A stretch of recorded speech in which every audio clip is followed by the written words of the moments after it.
Democratic nominee Hillary Clinton has taken a solid lead in national polling, but opinions are split as to whether that's really enough to help Democrats win control of the House of Representatives.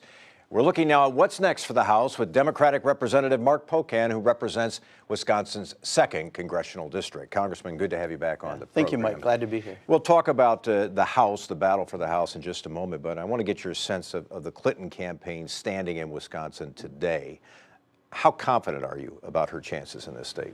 You know, I think if people get out and vote, you can vote now, you can vote early, and you can vote through 8 p.m. on November 8th. If the turnout happens, I think Hillary's going to win Wisconsin for two reasons. One, clearly through the debates in this campaign, you can see that there is a candidate who has the experience and the ability to go in and really do the job. And even though for 30 years she's been, defined by others, and there isn't a same maybe likableness as some other candidates, she certainly is the most competent person to do the job, and I think that stands out. The second thing is, to me, Trump is the antithesis of Wisconsin. We are fundamentally nice, kind people. We care about our neighbors. We're humble, modest.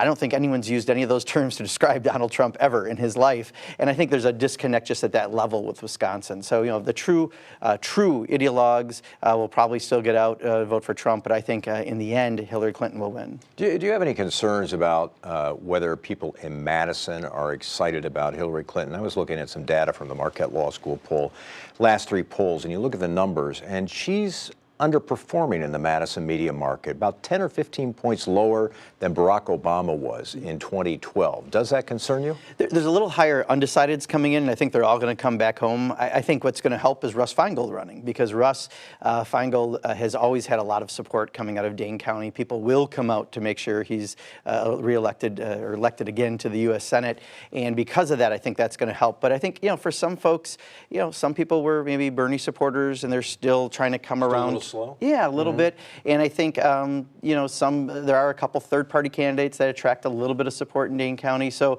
our job is just to continue to make sure people realize that as we get closer and closer to November 8th, that one of two people is going to be the next president, either Hillary Clinton or Donald Trump. And we've got to make sure that people realize while they're going to vote for Russ Feingold, make sure you're voting on the presidential ticket. There's a lot of talk about what the top of the ticket will mean for the Senate, the U.S. Senate, and you're part of the of Congress, the House of Representatives.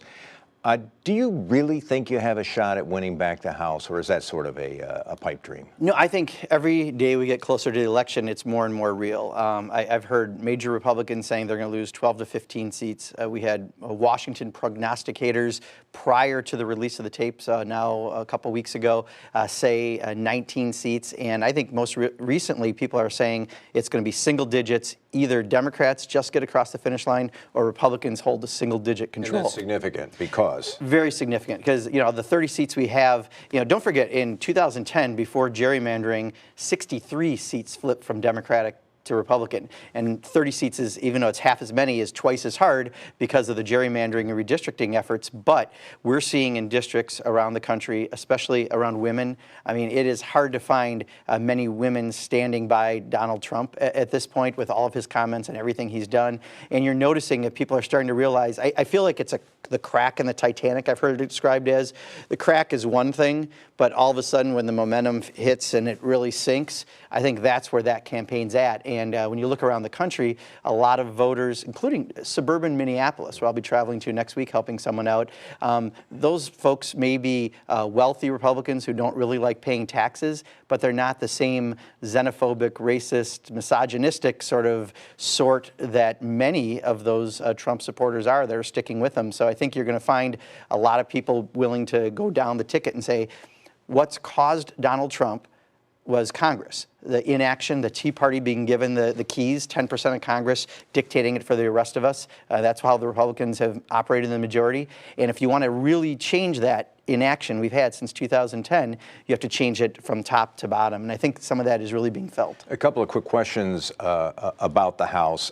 Speaker Ryan, somebody you know pretty well. You're a fellow congressman from Wisconsin.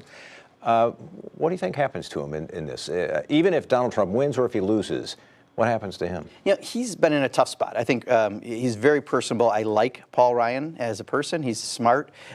We do disagree on some policy things. I think he's been in a tough spot, but I don't think he's handled it especially well either. You know, he won't stand next to Donald Trump, but he stands with Donald Trump. So, you know, where do you make people happy? You know, the Tea Party and some of the hardcore Trump people aren't happy, and they're going after him. But some of the, I think, the mainstream Republican Party people who aren't, you know, that wing, the Trump wing of the party, got to be looking at him and saying, how can you not stand up when he does this and he does this and he says the integrity of our elections isn't sound? And, you know, item after item after item that Donald Trump has said, the fact that Paul Ryan isn't standing up, he's in a really bad place because he's made no one ultimately happy.